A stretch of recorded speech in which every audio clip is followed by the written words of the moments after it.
Alright, good morning guys. Sunday, June 11th, just after 11 o'clock in the morning. And we're at, I gotta update the calendar, we're at T-minus 98. So I've gotta fill that bottom part in. I try not to go too far in advance because it makes me freak out a little bit. But anyway, T-minus 98, and we've removed the gas tank and the pedal box outside. We've just got it sitting in the sun, getting to dry a little bit more, so there they are out there.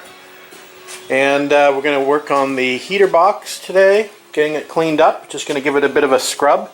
Looks like somebody's been in here before. I don't think these traditionally have Phillips screws here. I think this box is usually riveted together, so I'm not sure if somebody's been in here. I could be wrong. But we're just going to clean this up and give this a coat of paint. We're going to take the old hoses off, and we're going to figure out what we're going to do with replacement of this foam here that's degraded inside. We can figure that out afterwards, though. I got to figure out how to get this flap door off as well. I think I just have to pull off this actuating mechanism here to be able to pull the rod out. So we'll figure that out. I might have to do a little bit of research on that, but that's really the only thing that I want to absolutely restore on this. I'm going to get a new foam seal for the top here. I have checked that the motor is actually working. I have hooked it up to a power source and it does blow. So that's a good thing. The heater core actually looks pretty good. At least it's not rusty inside when I take a look down in there. So I have a feeling that maybe this has had some work done on it in the past. But we shall see. Anyway, we're going to get this cleaned up, and as mentioned yesterday, we have those seat tracks under there that we're going to try to work on today as well. And after we do that, we'll come back. Alright guys, so I broke down and decided to take it apart. I'm going to do the right thing, and I'm glad I did. You can see all the debris inside the heater core.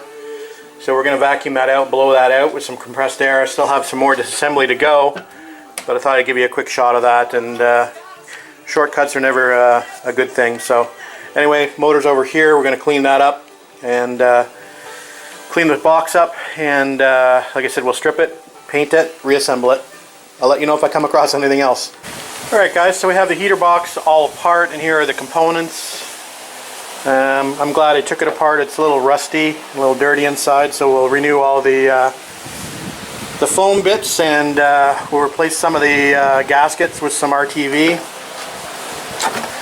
And so I think what we'll do is we'll throw this in the blaster and we'll give it a good cleaning. The heater core, I'm not sure, it doesn't look too bad. It's a little tiny rusty and some fins are a little rusty, but I'm hoping it's going to be okay. Anyway, it's a little rusty here on the bottom fins. I think I do have another heater box inside in the basement. Whether I want to go get it and have a look at it, that's another story. Anyway, I think what we're going to do is we're going to blast these cases to get them all cleaned up, and then we'll maybe take a look inside and see what that other heater box looks like. Alright guys, just coming up to 2:45, and we're making progress on the heater box. We've now got it into paint, the separate components.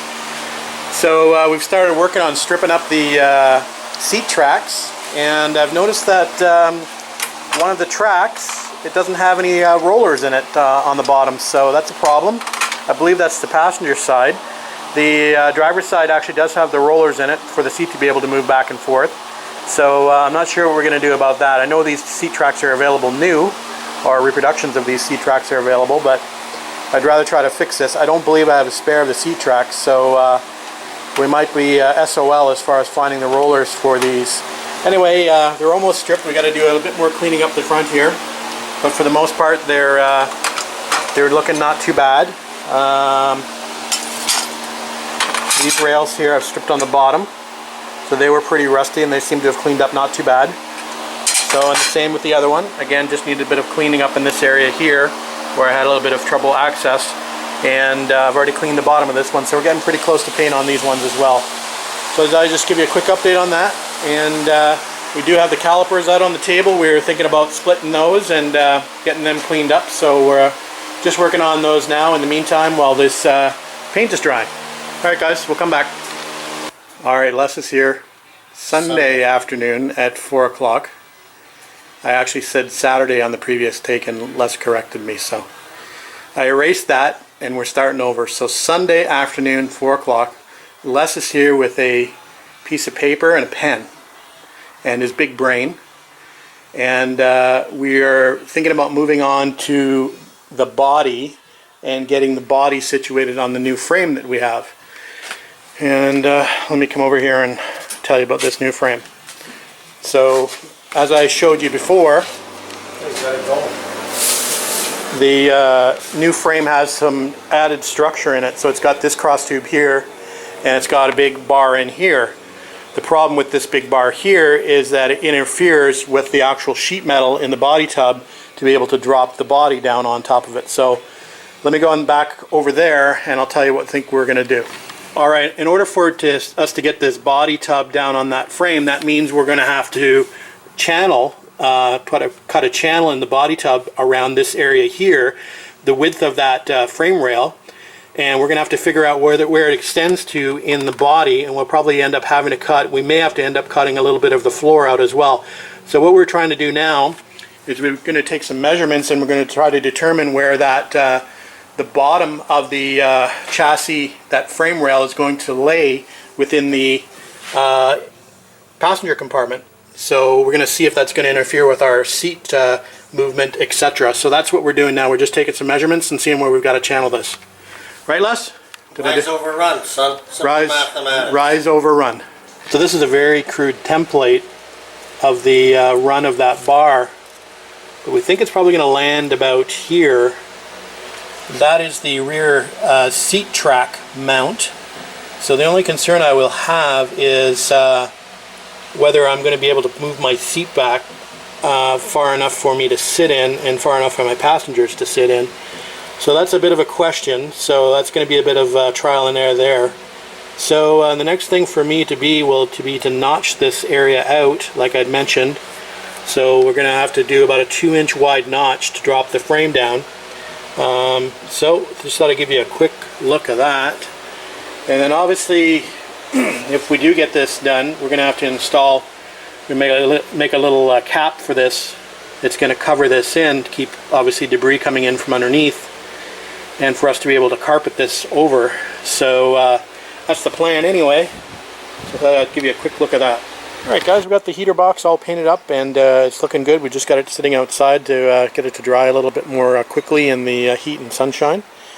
So while that's sitting out here, we've got the seat tracks back in here. We've just cleaned them up a bit more and we've got them hanging. We're just about to get them into paint. So we're just cleaning this one up a little bit more, just around the fronts here.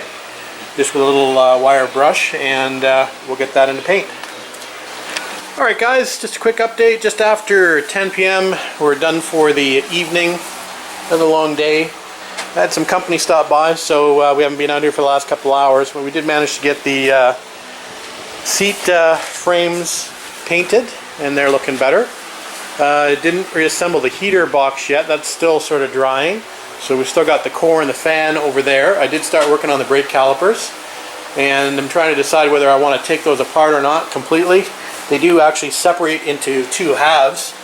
There is a small O-ring in the center that I don't have if that O-ring gets broken or lost in the process. So I'm trying to decide whether I actually want to go ahead and do that or just do them without separating them. So we'll figure it out at a later date. Obviously, didn't get any further on channeling the body of the car to fit over the new frame. That's something we'll have to do in the next little while. So I do realize that I need to really get started on this body if I've got a chance to make my my deadline, which is, 98 days away. So we'll get to that sooner than later. Anyway, that's it for tonight, guys. We'll call it a night, and we'll get back out here tomorrow after work. Thanks for watching. Alright guys, Monday, June 12th, T-minus 97. Back on the TR250, and we're going to transition now to do some body work. As I'd mentioned, I need to start on the body in order to have a chance of getting this ready 97 days from now. So what we're going to do today is we're going to actually start working on this bump stop area in the wheel well, the rear wheel well, which is basically all rusted out on the bottom and rusted out on the side. So what I want to do is I want to take this off completely So that's going to entail me drilling out some spot welds, I believe. So I'm going to clean this flange up on both sides so we can reveal the spot welds, and obviously at the top as well. We want to remove this whole piece out of here and then replace the metal in behind it, and then work on replacing or restructuring this box with some new metal to obviously get rid of all the holes and rust. So that's the objective for today anyway. The other side is much worse than this side. Unfortunately you can't see it because of the mask here, but there we go. That big hole there on that side is actually behind the box. So once I get the box out, we're going to need to obviously cut some metal out of here and replace that as well. It looks like it's had some area work done in this area before. You can sort of see an outline of a patch already in there. So anyway, we'll get to it. We'll get the grinder out, wire brush, and we'll hopefully be able to reveal some spot welds on here that we can drill out, and we'll go to town. We'll come back. Alright guys, we got that plate removed, and you can see why I wanted to remove it. Not much left in the bottom here, and it's obviously a through hole into the passenger compartment.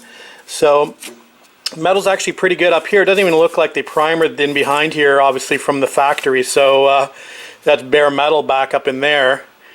So anyway, here's the inside of the bracket, and as you can see it's pretty rusty, and there's the hole on the side and the bottom that I wanted to repair. So obviously those holes have allowed water to get behind this box, rust out behind the box, and rust out into the rear section of the wheel well and into the passenger compartment. So yeah, anyway, so we're going to fix this up and obviously repair this metal and bend these flanges back and weld it back in. So on to repairs. Alright guys, as per usual, we're going to widen out this repair section quite a bit.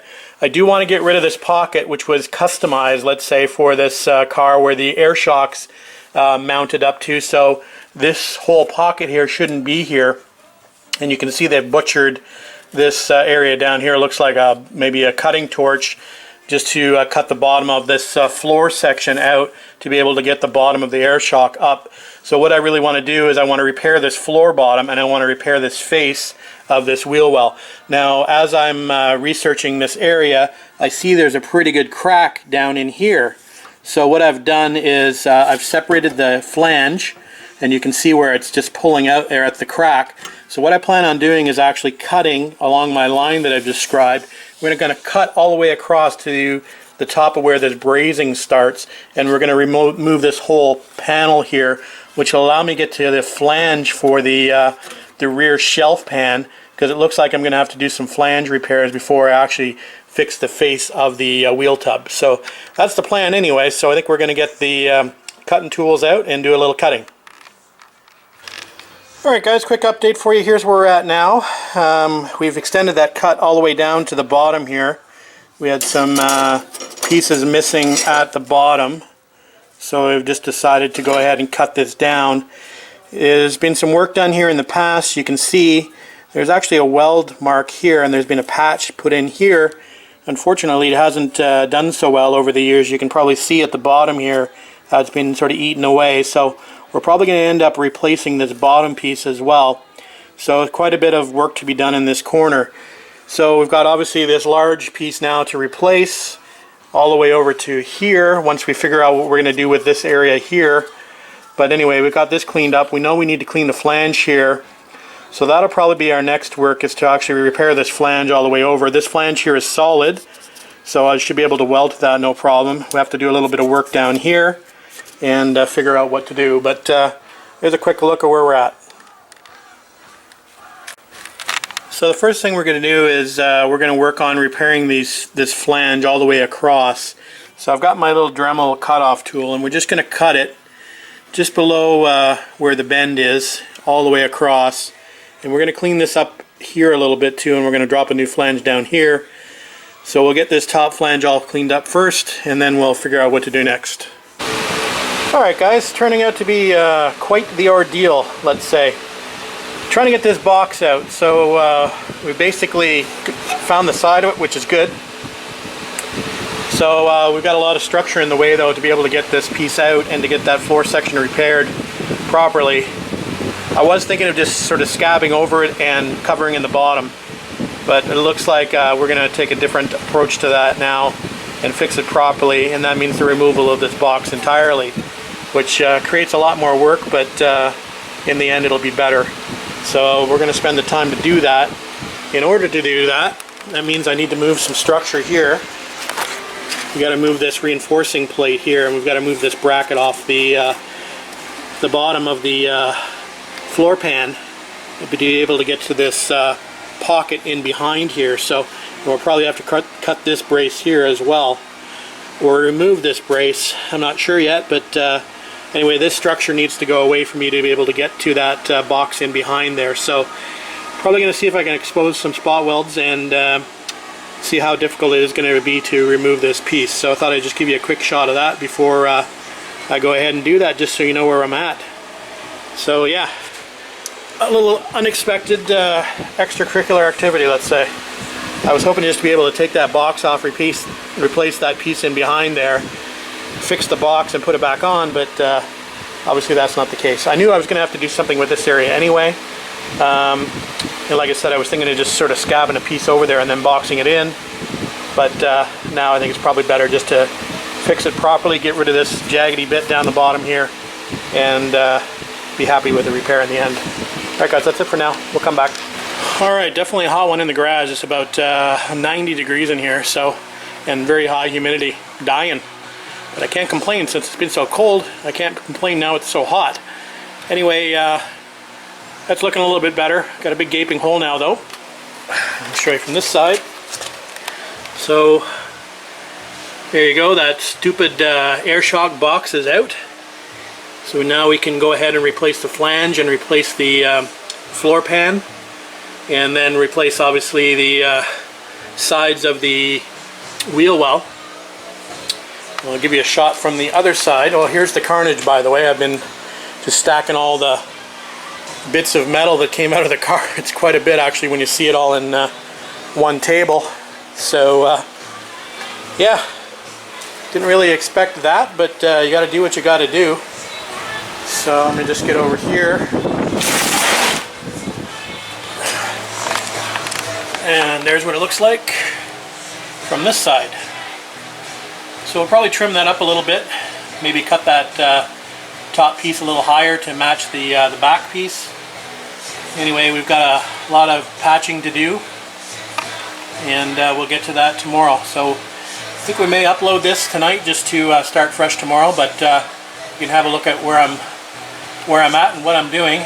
So obviously a good first day on the body, let's say, but some big holes to fill. Alright guys, we'll see you tomorrow.